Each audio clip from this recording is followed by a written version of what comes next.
Welcome, listeners, but take heed. We will say whatever we need to share our knowledge, thoughts, and joy, and even things that do annoy. So join us now, but be aware. We have a tendency to swear. We'll dial it back a little bit. But frankly, we don't give a shit. Welcome to Just Keep Rolling, a Harry Potter book movie compare and contrast podcast. I'm Ellen, the reason this podcast exists. And I'm Katie, the one who is literally getting dragged along for the ride. Though I honestly couldn't do it without you. Aww. I honestly wouldn't want to be dragged by anyone else. Aw, stop.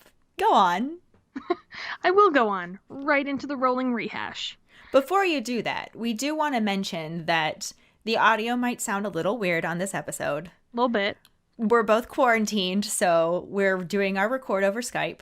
Yes. So just bear with us if it does sound sort of strange at times. Keeping that social distancing going. Yeah. Because you have to. Crazy times. Yep. But I'm going to social distance myself right back into the rolling rehash, if you don't mind. Go for it. Last week, we discussed Chapter 4 at Flourish and Blots and the corresponding film scenes. Errol needs flying lessons, Harry needs elocution lessons, Molly needs a cold shower, Hermione needs to stop stealing lines, Lucius needs a red-headed beatdown, Draco needs to be a dick, just like Daddy, and Lockhart needs all the attention. But despite Kenneth Branagh's excellent performance, the Oscar for Best Actor goes to Percy Weasley's hair. During episode 22, Bedhead and Broomsticks, our Potter pondering was, if you could travel by Floo powder, would you? Why or why not? Quincy says that motion sickness sucks, so no. Yeah, I feel like there's a really good chance that Floo powder would give me motion sickness too, but I'd have to try it at least once. Mm-hmm. Carly obviously doesn't experience motion sickness because she said, oh yes, it'd be like a roller coaster every time you go visit someone.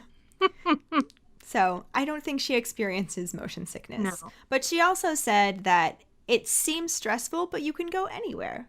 Alice is also on the yay side of traveling by Floo powder because of how much time it would save, which I'm a fan of saving time, so I get that. Yeah, it'd be so much easier if you could just Floo powder yourself here. Right? For recording.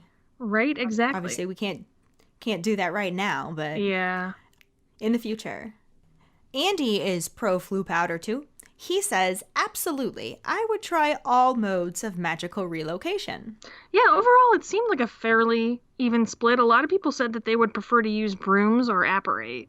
I actually have the same concern about apparition, because the way the books described it, I'm not convinced that that wouldn't cause me motion sickness too. Right, well, I mean, Dumbledore tells Harry that most people vomit on their first time apparating. So and like Harry was not a fan of it. He said he preferred brooms, so yeah. But I mean, for convenience sake, I guess it is a lot simpler, and if you don't have good balance for a broom. Right. Or, like a lot of people pointed out that they don't have fireplaces to use, so even if they wanted to use Floo powder, they couldn't. Mm-hmm. And as though, therefore, if you couldn't use Floo powder, you could apparate. And I hadn't really thought about that because I don't have a fireplace, so I fall into that category. Yeah, my fireplace is blocked off because I found out it was actually a super big fire hazard when we moved in, so we can't have a fire in it.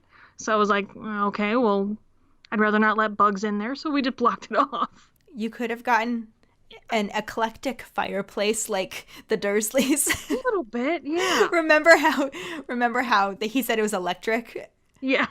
And that's how Arthur, we'll talk about that in a future episode. But yeah, we also had quite a few people say that they were worried they would misspeak like Harry did and end up in the wrong place. Yeah. We wouldn't have to worry about that. No. We never misspeak. Never. That was creepy. Yeah. It was. But we never misspeak at all. Ever. Or I just edit the shit out of it. Literally. I edit the shit out. Well, not literally. Kind of literally. I just mean it's not literal shit. It's figurative shit. And sometimes hilarious shit. Stay tuned at the end of this episode for a ridiculous blooper moment. Yeah. Recording while quarantine gets us a little bit slap happy. Just a little. Just a little. But let's just keep rolling. Our trivia question last week was, what is the year, make, and model of the Weasleys' flying car? The Weasleys have a turquoise 1962 Ford Anglia 105E that Arthur told Molly he took apart to figure out, quote, how it worked, when really he was enchanting it to fly. This technically isn't illegal, though, because he never intended to fly it. So he says. So he says. Mm-hmm. Sure. I don't know that I believe you, Arthur.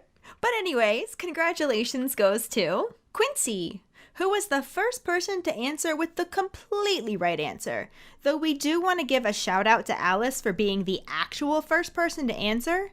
She was just a few years off of the year of the car, saying 1959 instead of 1962. Yeah, Dave came to her defense, saying that when you Google it, one of the things that comes up was that the Weasley's car was inspired by a 1959 Ford Anglia. So he had assumed she was right.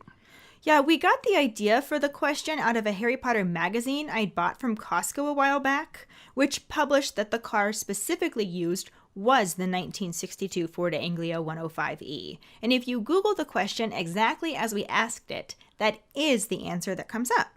So, like we said, we were trying to make the trivia question harder, and mission accomplished. Yeah, and I guess if you aren't sure of the correct answer, then Google at your own risk.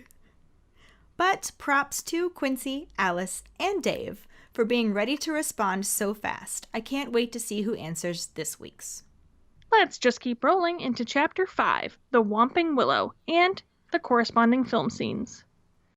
Chapter 5, The Whomping Willow. Too soon the end of summer came.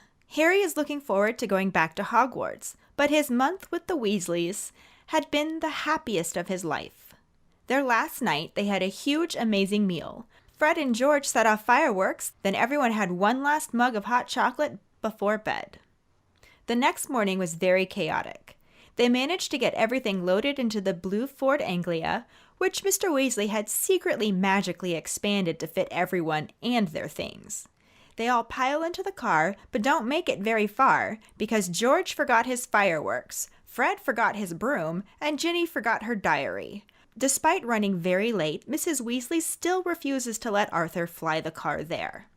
By the time they actually make it to King's Cross Station, they only have 5 minutes to catch the train. Everyone rushes through the barrier, leaving Harry and Ron to go through last, with only a minute to spare. They speed towards it and then crash right into it. Unable to get through the barrier, they miss the train. Harry suggests they wait by the car, but Ron has a better idea. Fly the car to Hogwarts. They rush back, reload their trunks, and get in. Ron pushes a button to turn the car invisible, and they take off. After a few minutes, the car reappears, and they both have to hit the invisibility booster again to vanish. They find the train and occasionally dip down to keep an eye on it, following it to Hogwarts. At first, this experience is pretty amazing, but after several hours, they were hot, sweaty, and thirsty. To make matters worse, the car began to make a whining sound. They make it to Hogwarts, but before they can land, the car gives out completely and causes them to fall directly towards a large tree. Ron pulls out his wand and yells for the car to stop, but they crash right into the tree, and Ron's wand breaks. Before they can do anything else, something hit the car, and the two boys realize that the tree is attacking them. The car restarts and backs away from the tree, then ejects Harry, Ron, Hedwig, and all of their belongings, before driving off on its own. Harry and Ron head to the castle and peer into the Great Hall. The sorting has already started, and they notice that Professor Snape is missing from the staff table. They wonder where he is, and unluckily find him right behind them. Snape takes them to his office and lectures them for flying the car, showing them a news article and letting them know that they had been seen. He wants to expel them, but since the decision to do so is not his, he goes to fetch Professor McGonagall. When they return, she asks them to explain themselves. Soon after, Professor Dumbledore arrives, and disappointedly asks them for an explanation as well.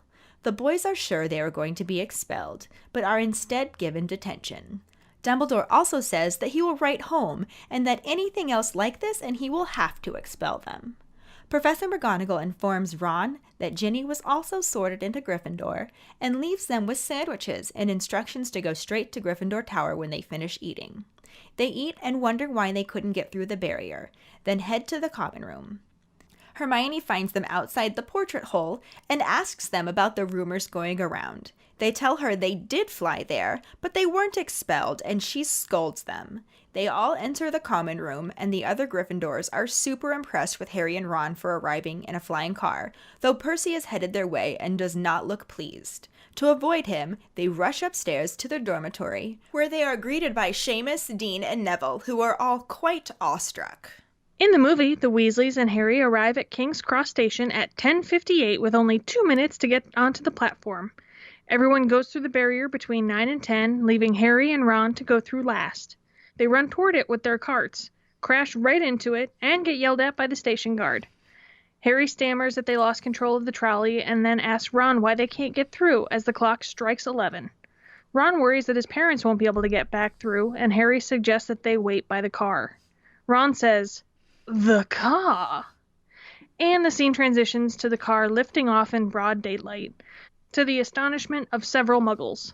Harry points out that Muggles aren't used to flying cars, and Ron pushes a button, causing the car to disappear over the city. The city fades to clouds and rolling hills, and the car reappears. Ron pushes the button again, and when nothing happens, he says the invisibility booster must be faulty. Harry says they need to go lower to find the train, and Ron steers the car lower so they are flying directly above the tracks.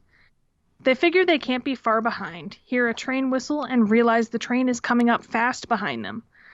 They scream, and Ron manages to jerk the wheel to the side to dodge the train just in time. The car flips around a few times, and Harry's door opens, causing him to tumble out, hanging onto the handle for dear life. Ron leans over and tries to grab Harry by the hand, but has trouble holding on because his own hand is sweaty. He manages to get a hold of him and pull him back into the car. They fly the rest of the way to Hogwarts. As they approach the castle, the car begins to make awful noises and lurch about. The car stops working completely, and they start to plummet, heading straight toward a tree. Ron grabs his wand and taps it on the steering wheel, telling the car to stop. The wand snaps in two, and the car crashes into the tree, which magically moves on its own and gives them quite a beating before knocking them through the branches and hitting the ground. As the tree is about to pummel them again, Ron manages to drive the car out of its reach. The car forcibly ejects them, Hedwig, and all their luggage from the vehicle. Then it drives off on its own, into the Forbidden Forest, and Ron says his dad is going to kill him. As Harry and Ron leave their luggage in the corridor with everyone else's, Harry lists off the weird things that have happened. A house elf in his bedroom, being blocked from platform 9 3/4, and being nearly killed by a tree. He comes to the conclusion that someone clearly doesn't want him at Hogwarts this year. The two then run into Filch, who tells them to take a good look because it could well be the last time they get to see the castle, and telling them that they are in trouble. We cut to Professor Snape's office, where he is showing Ron and Harry a newspaper article and telling them the flying car was seen by no less than 7 Muggles. He is lecturing them about the seriousness of the situation, risking exposing magic to Muggles and damaging the Whomping Willow tree. Ron tries to point out that it did more damage to them, but Snape won't hear it. He wants them expelled and says that if they were in his house, they would be. Professor Dumbledore shows up and points out that they are not. Snape begins to tell Dumbledore of the boys' crimes, but he cuts them off and reminds him that it is Professor McGonagall's decision how to punish them. Ron assumes they are still about to get expelled, but instead McGonagall gives them detention and admonishes them for the seriousness of their misbehavior. For this section, due to the usual streamlining, added drama, and other minor omissions, the book and the movie once again stay close to one another but do have some differences. In the book, the chapter starts out the night before they all go back to Hogwarts, where they have an amazing meal of all of Harry's favorite foods, a fireworks display by Fred and George, then a last mug of hot chocolate, and bed. The next morning, everyone is in a frantic panic, running late and forgetting things. This includes a super subtle bit of foreshadowing when Ginny shrieks that she forgot her diary and they have to turn the car around to get it. Yeah, imagine how different the story would have been if they had refused to turn the car around. Right? We will talk more about that later on. For now, when they finally make it to King's Cross Station, They barely have 5 minutes to catch the train. Yeah, this part is where the movie actually starts. They're all running in a panic towards platform 9 3/4 because it's 10:58, which only gives them 2 minutes to spare, not the whole 5 minutes the book gave them. There's some of that added drama we were talking about, because to only have 2 minutes makes 5 minutes seem like a lifetime. Mm-hmm. But the two continue on pretty much the same. Everyone else goes through the barrier, leaving Harry and Ron last. Side note, though, is it odd that Molly and Arthur just let every single one of their kids go through the barrier before them, and then are just kind of like, fuck it, we'll get to Harry and Ron later? I thought that too. I mean, obviously, it would have completely changed the story if they got blocked from the barrier with Mr. and Mrs. Weasley there with them. So, for the sake of the plot, we just have to accept that Molly and Arthur don't care about their youngest son or his friend. You know, the one who's making a habit out of getting attacked by Voldemort and all. Right. I'm sure they'll be fine. He survived the first 2 attacks. Odds are he'll survive the next one too. But anyways... Ignoring all this, so Harry and Ron are the last ones through the barrier. We see them speed towards it and crash! Ron's somersault over that trolley is just brilliant. I love it. Yeah. Harry's fall was funny. Ron's flip was comedic gold. Right? Especially when the cart just topples with him. Classic Ron. The movie also does add a little bit where the station guard yells at them, and it's the same guy from the first movie, too. Yeah, his name is Harry Taylor. From what I can tell on IMDb, he's been a driver for actors in a lot of movies, often for Tim Burton and Helena Bonham Carter. So he's also gotten to appear in a lot of those films as well. Well, that's fun. We didn't even think to talk about him during The Sorcerer's Stone. Right? I feel kind of bad. But we've talked about him now, so let's just keep rolling. Yes, indeed. In the movie, Harry asks why they can't get through the barrier, and Ron says he doesn't know and puts his hand on the bricks, saying the gateway has sealed itself or something. And then Harry puts his hand up there too, you know, just to confirm that it's solid. Thanks for that, Harry. Real good detective work there. Obviously, crashing into it didn't make it clear enough. Right? But they end up missing the train, and Harry suggests they wait by the car, which gives Ron a better idea. They can just take the car to Hogwarts. All right, you can practically just see the light bulb go off over Ron's head in the movie when he says, the car. Right? I love it. So they both head back to the car and reload their trunks and whatnot. In the book, Ron turns the car invisible before they take off flying. But the invisibility booster is faulty, and the car reappears for a bit. And in the movie, Ron just takes off flying, and Harry has to tell him that Muggles aren't accustomed to flying cars. And then he hits the button, because, duh. But the invisibility booster does go faulty in the movie just later on. Yeah. The next part is pretty much one of the biggest examples we've seen so far of the movie dramatizing things. Because in the book, the worst thing to happen to Ron and Harry before they arrive at Hogwarts is that they get a little sweaty and thirsty.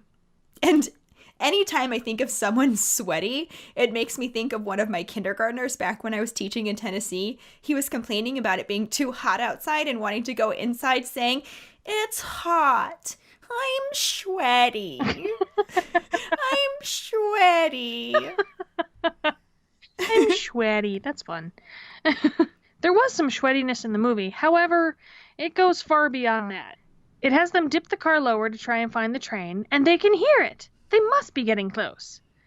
And then the train ends up being right behind them. Gasp!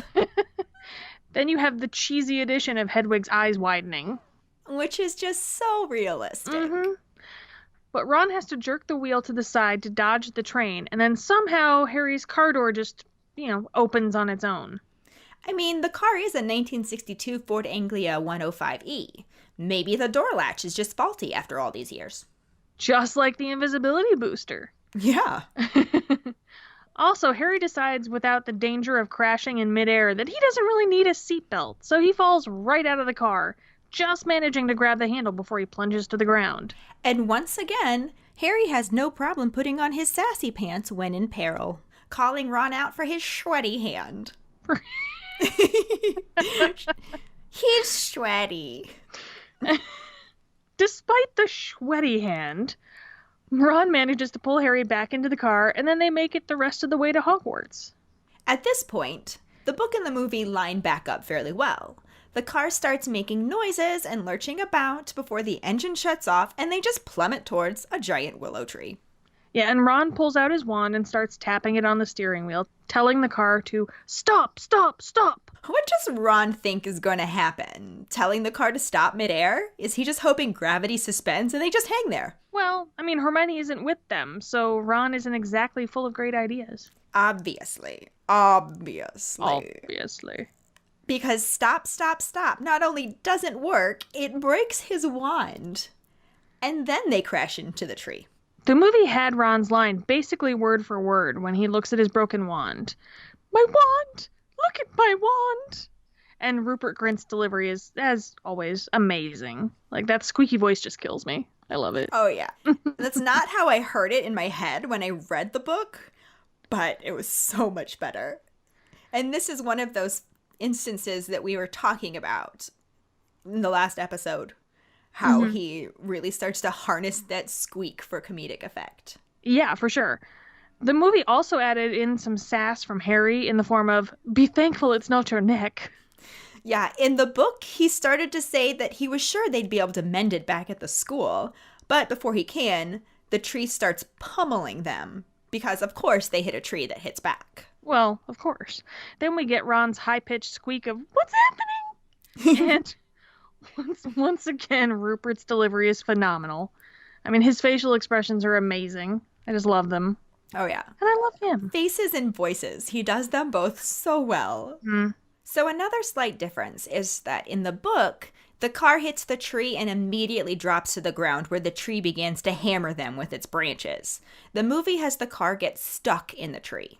And after a good tree beating, the car eventually falls to the ground, at which point it magically restarts and backs out of reach before basically the whole tree comes down on them. A tree beating or a treating? Are you fucking kidding me? Nope. It's a really good thing the car moved out of the way because they were almost tree-capitated. All right, you know what? Get out. This is my house. Plus, we're on Skype. Fine, end call. Or we could just keep rolling.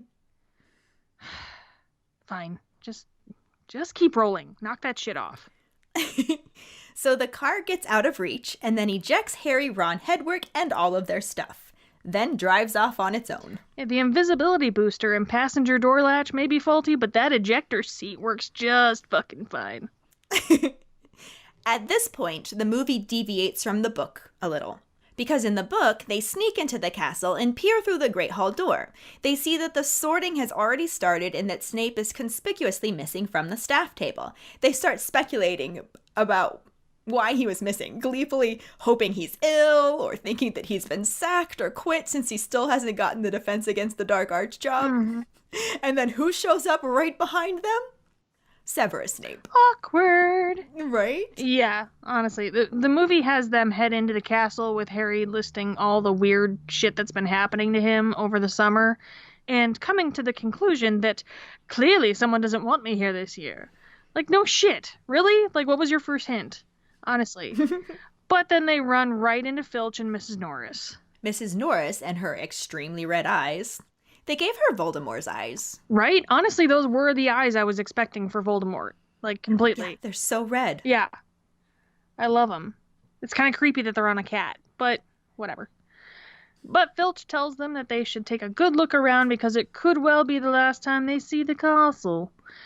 And then the movie... Castle. Dear, we all are in trouble. In trouble. Sorry. You can't talk about Filch and not do the Filch voice. Right. Apparently... But let's just keep rolling. Let's keep on rolling. Then the movie cuts to Snape's office, where Snape is giving them a good telling off about the flying car.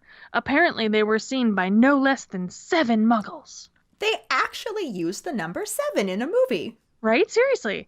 Snape also mentions the damage done to the Whomping Willow, and Ron tries to say that it did more damage to them, but Snape won't hear it and just wants them expelled. In the book, he goes to fetch Professor McGonagall so she can expel them, and then Dumbledore shows up not long after. In the movie, they both show up as Snape is still lecturing Harry and Ron. How relieved could they have been, though, when they saw McGonagall, like, especially when she's got her smackdown face on? Though, all things considered, this wasn't near as severe of a student smackdown. Well, yeah, it didn't get her out of bed, so... That's a very good point. We did learn that you just don't get Minerva McGonagall out of bed. No. And that's lucky for them. Sleep. Right? Mm-hmm. And that's lucky for them. In both, Dumbledore impresses the seriousness of the situation on them, and they assume that they're going to be expelled. But instead, they both get detention and a letter home. Dumbledore does say that if they ever do anything like that again, he will have to expel them, but all in all, they get off pretty light. In the book, Harry even convinces McGonagall not to take points away from Gryffindor, since the term hadn't technically started yet, and he swears that she very nearly smiles. Yeah, loss of points isn't even brought up in the movie. The scene actually ends right there, though there is a deleted scene where Harry finds a letter of Filch's about a quickspell course. Harry does find that letter later in the book in a completely different situation. Well, not completely different. He was still getting into trouble in that scene too. But we'll talk more about it then. Yeah, he does that a lot. I'm sensing a pattern here. Getting into trouble? Yeah. Mm-hmm. The book continues on to have McGonagall confirm that Ginny was sorted into Gryffindor and conjure sandwiches for Harry and Ron to eat in Snape's office. They then return to their common room where they are greeted by all the awestruck Gryffindors, minus Hermione, who lectures them, and Percy, who is clearly geared up to give them an earful, before they slip away up to their dormitory and receive a last little bit of admiration from Neville, Seamus, and Dean.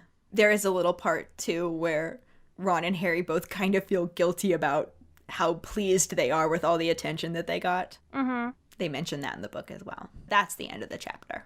That doesn't happen in the movie. Shockingly enough, something was actually left out of the movie that was in the book. No. I know. Crazy talk. It's almost like they didn't do a word-for-word page for page, chapter by chapter. No. Shot for shot, scene for scene. What? This is news to me. I thought we were just talking about two of the same thing in this podcast. Apparently not. Apparently they're two totally different Our podcast episodes would be like, well, here's chapter 1. This was the book. This was the movie. Exactly the same. Well done. End episode.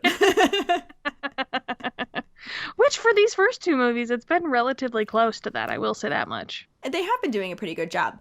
But we would still be able to talk about the actors.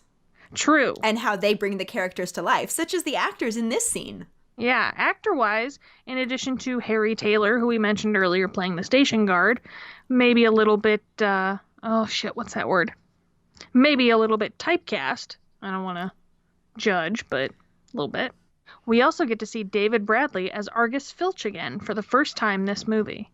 And we already talked about his Filch voice. Oh my god. Oh dear, we are in trouble. Trouble. It's just so nasally, but it's amazing and it's awful, but it's amazingly is what it is. Amazingly? Amazingly nasal. I'm going with it. It's amazing. How about it's a nasaling? It's a nasal? How did you say that? I like mine better. It's a nasing. A nasaling. Anyway, Filch is awesome. I mean, he's not. Filch is a dick. Filch wants to. I'm sorry. David Bradley is awesome because he made Filch so hateable. Yeah. There we go. Let's go with that because there's nothing good about Filch. No, that's what I'm saying. Is like no yay for Filch, but definite yay for David Bradley because he really brought Filch to life. We were just watching something that he was in, and I can't remember what it was, because while we're in this quarantine, we've watched so many movies. But I was just like, oh, look, it's Filch! And like he doesn't have a real name anymore. Right? How often do you do that with Harry Potter characters in other films? Every single time I see them. Every single time. All the time. I know. But he was in that movie that they made about the first Doctor in Doctor Who. God, I can't remember his name now, but he played him. But it was such a loving role, kind of, and it was really weird for me to see Filch being like a fun grandpa type. Like, yeah, that not would necessarily be weird. fun, but yeah, but it was really weird. But that just shows he has good range. So he does have good range. He's just an incredible actor. And speaking of incredible actors, we also see the return of Alan Rickman as Severus Snape. Yes, and I mean, we just can't. We've already expressed how if they ever remake these movies, they just need to figure out how to resurrect him. Yes, zombie Snape, for sure. Zombie Snape. But zombie Snape is the only way to go. It makes me really sad that we didn't have the scene with Snape coming up behind Harry and Ron as they're speculating all of the awful things that happened to him, because I would have loved to see everything about how Alan Rickman would have delivered that. Right. But just the look on his face as he's lecturing them and everything about him and his delivery. He was just Snape. I love him. Yeah. Alan Rickman is just, he's a lot like David Bradley, where he really brings a lot of gravitas to the role. And it's just, he makes it. He just makes it. I love that. Right. And then Richard Harris as Albus Dumbledore, which I know you've said you've had issues with. No, I the way don't he mind plays Richard Dumbledore. Harris. Well, the way just the way Dumbledore was written in general. Yeah. Yeah. I actually really liked how Richard Harris delivered these lines as Dumbledore, because it was how I imagined it in the book. He was just very calm, and he sounded disappointed, because he wasn't. In the book, he was not angry.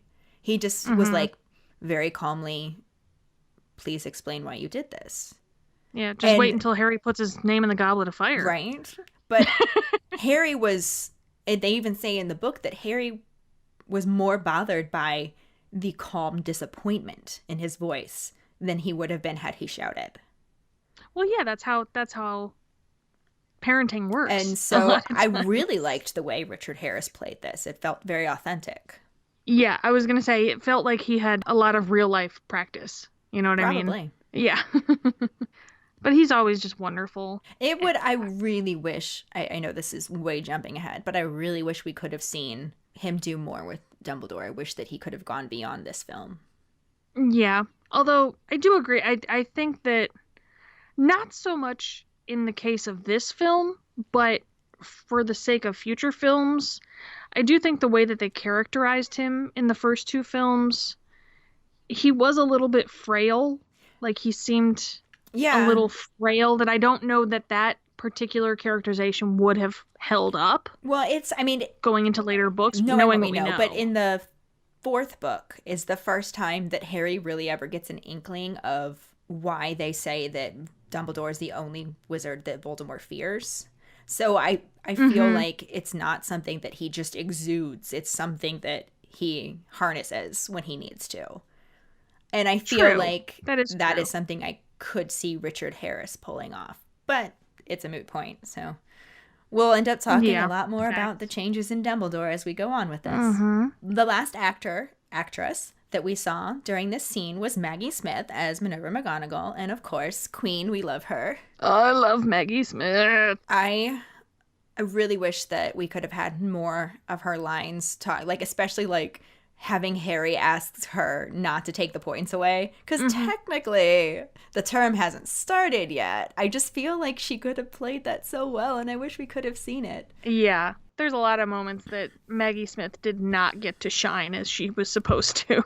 But there's a lot of moments where she did get to shine. Facts. So we will be talking more about those. But she did bring that student smackdown in this scene. But I do think we could leave Severe off.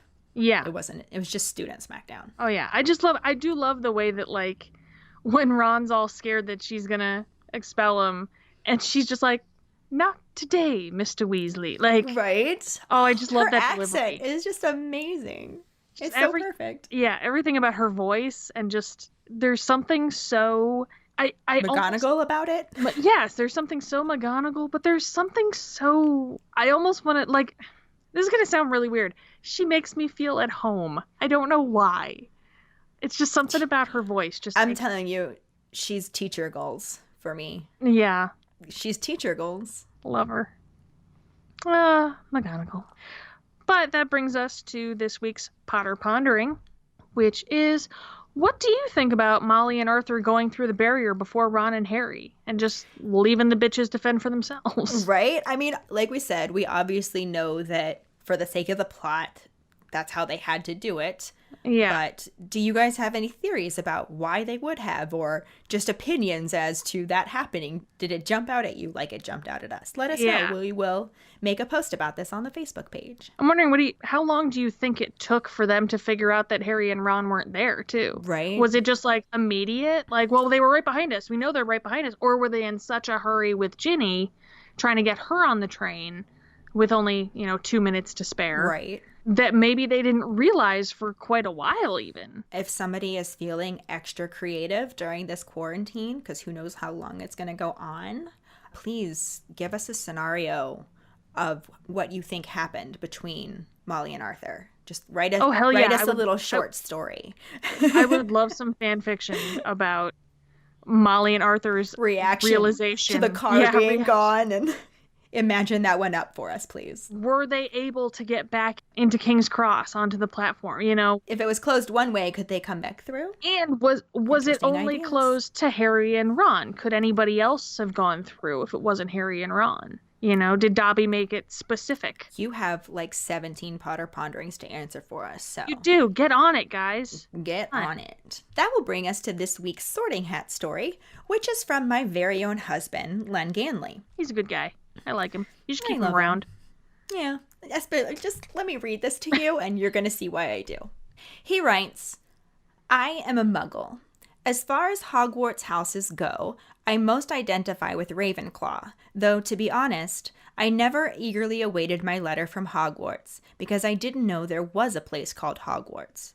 I didn't know that it sent letters to lucky little witches and wizards, and I most certainly didn't know that the magic was real. My wand, had they given me a wand, would have been made of larchwood with a unicorn hair core, 13.5 inches, with a slightly springy flexibility. But I have no idea what any of that means, including the bit about larchwood, because I am a muggle. Side note, why, if Ollivanders is in England, does he measure his wands in inches and not centimeters? Where was I? Oh yes, I am a muggle, but my wife is a witch. Under normal circumstances with regards to my muggle world, this would be grounds for an argument. But since I am no longer living only in a muggle world, I feel I'm safe in mentioning it. Ellen was my gateway into the brilliant, magical, mysterious, maniac world birthed from the brilliance of J.K. Rowling. Which of the movies had I seen? How many are there? Oh, there's way more than 2? So we watched the movies. Which of the books had I read? Well, I'm more of a Douglas Adams fan. So we spent the next several dozen road trips listening to the diverse yet dulcet dialects of Jim Dale as he read his way through 7 books and literally thousands of various voices. Why, yes, I do like alliteration. Why do you ask? Finally came our trip to the hallowed Mecca that is the wizarding world of Harry Potter in Orlando, Florida. It's one thing to tell a muggle that you're a witch and to let him read a spell book or 2. It's completely another to walk them down the frickin' middle of Diagon frickin' Alley. It was there that I got it with a capital G, watching not just kids, not just families, but everyone around me, sucked into the magic of the place. This isn't a book series. It's not a web page that finds clever ways of telling you what you already know about yourself. It's a community. The magic of Harry Potter is how it springs off the pages and spills over into the real world. It's not just a theme park, as cool as hell as that is, but it's the conventions and the cosplay and the trivia nights. It's the online forums where fans will still debate over which Weasley twin was hotter, which is ridiculous because it's totally George. It's watching as the Just Keep Rolling podcast blossoms into a family of witches and wizards, all of whom bring their own magic. So, my wife is a witch, and I couldn't be happier she dragged this muggle along with her on such a crazy epic adventure. Oh my god, I just figured out who Jacob and Queenie remind me of. Aww. And that's why I married him. I love that man. You should keep him around a bit, like I said. Yeah, I'm definitely keeping him around. He's good people. He's a good one. Mm-hmm. I'm hugging him right now, even though he's not right here. I'm imagining it. Well, I'll let you have a moment to do that, and we'll go right to the trivia question this week, which is, what school was Justin Finch Fletchley supposed to go to before he was accepted to Hogwarts? The prize for the first one who responds with a correct answer and the code word #Muggleborn will get a Bitch is a Witch, Motherfucker's a Wizard, a Just Keep Rolling, or a Pride sticker. Another way to get a sticker is to rate and review us. If you are an Apple person, you can do it through the Apple Podcast or iTunes app. If you don't have Apple, you can write a recommendation on our Facebook page. Then email us at justkeeprolling@gmail.com to let us know you did, and we will get back to you to figure out which sticker you want and where to send it. Don't forget to find us and follow us on Facebook at JKR Podcast and Twitter and Instagram at Just Keep Rolling. Following us on Podbean at justkeeprolling.podbean.com will get you the episode as early as possible and give you a leg up in answering the trivia question. If you would like to support us as a patron for extra perks, you can go to patreon.com/justkeeprolling. As always, any support you can give is greatly appreciated. And join us next week when we talk about Chapter 6, Gilderoy Lockhart, and the corresponding film scenes. Thanks for listening. We hope you hear us again. I'm Katie. I'm Ellen. Until the next time, just keep rolling.